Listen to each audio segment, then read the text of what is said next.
And for everybody that's listening, please help, because these guys deserve to be American citizens. They fought for our rights, for freedom. They have that right. And for them to be discarded like that, it doesn't show right for the United States.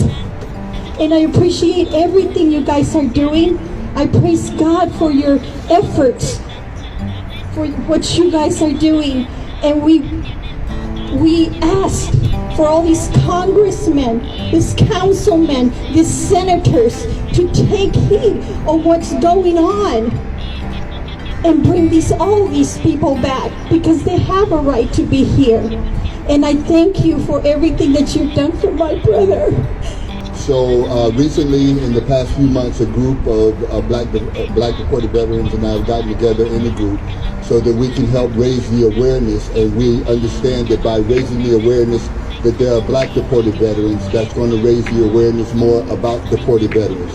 And we encourage people of every culture, religion, or ethnicity to stand up for those people those veterans in your communities, so that people will understand that this is not a brown problem, this is an American problem, all the way across the board. Right now, we're going to bring home my brother David Bairu. He's in Kenya. You're on there, David?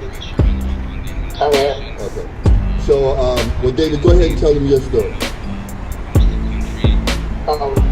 Greetings all. It's an honor to be in this presentation. First and foremost, I'd like to thank Mr. President, the Commander-in-Chief of the United States, Mr. Joe Biden, and his cabinet for paving the way to facilitate support for the repatriation of deported U.S. veterans. And second of all, I would like to thank the DHS, USCIS, and VA for launching the Immigrant Venture Members and Veterans Initiative, which will capture the information required to see deported U.S. veterans get back home as soon as possible. In this Black History Month, Black U.S. deported veterans are a shadow and light of the occasion, but we are worth being recognized for our cry to be heard and supported by the country we serve and protected. We suffer in different capacities, but we are stretched thin emotionally and mentally to support our families and ourselves. Without further ado, I will give you Laura Mesa, U.S. Army deported veteran. Laurita, go ahead. Hi to all, I'm Laura Mesa, a U.S. Army deported veteran with 100% ETS disability. I'm here exiled in Costa Rica. On this President's Day, I wish to say a few words to honor two of our country's most eccentric and unconventional presidents, such as were George Washington and Abraham Lincoln. First, George Washington, a humble farmer who was known as the father of this great nation, and a courageous man who led the Continental Army to victory in the American Revolutionary War. Then, Abraham Lincoln, known as Honest Abe, who on January 1st, 1863, issued the Emancipation Proclamation to end slavery. You may ask, what do these two presidents have in common? They were known for not conforming to the general public, because they did what they believed deep down inside was right and just. Today, on this President's Day, in which we celebrate the lives and birthday of all presidents, as well as Mr. Biden's, I ask you, Mr. Biden, to help protect the immigrants who in fact helped build and defend this great nation we call the United States of America, by please stopping the separation of families and repatriating our patriots lost in exile. Thank you. Thank you, Laurita. These are veterans that died in exile just this year. That was U.S. Navy veteran Augie Garcia. Repatriated Marine Corps veteran Oscar Rincon. Presente. And also the latest one, Air Force deported veteran Raul Herrera.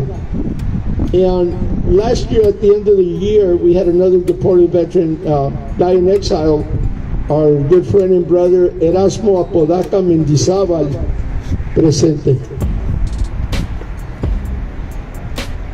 Today what we would like you to do is, when you go back to your home to celebrate or commemorate President's Day, is not to forget our deported veterans and reach out to your family members, to your friends, to your co-workers, urge them to contact their elected officials to make sure that HR 536, HR 1182 are moved out of committee onto the congressional floor to be voted on, to be passed, and on the desk of President Biden to find it correctness and justice. I'd like to thank Commander Lazaro and all the members of our team. I would like to congratulate also Congressman Vargas, Congresswoman Sarah Jacobs for sending their representatives in support. Manny, every one of you here present, Cesar Nunez, who has been an incredible advocate. Thank you all. God bless you.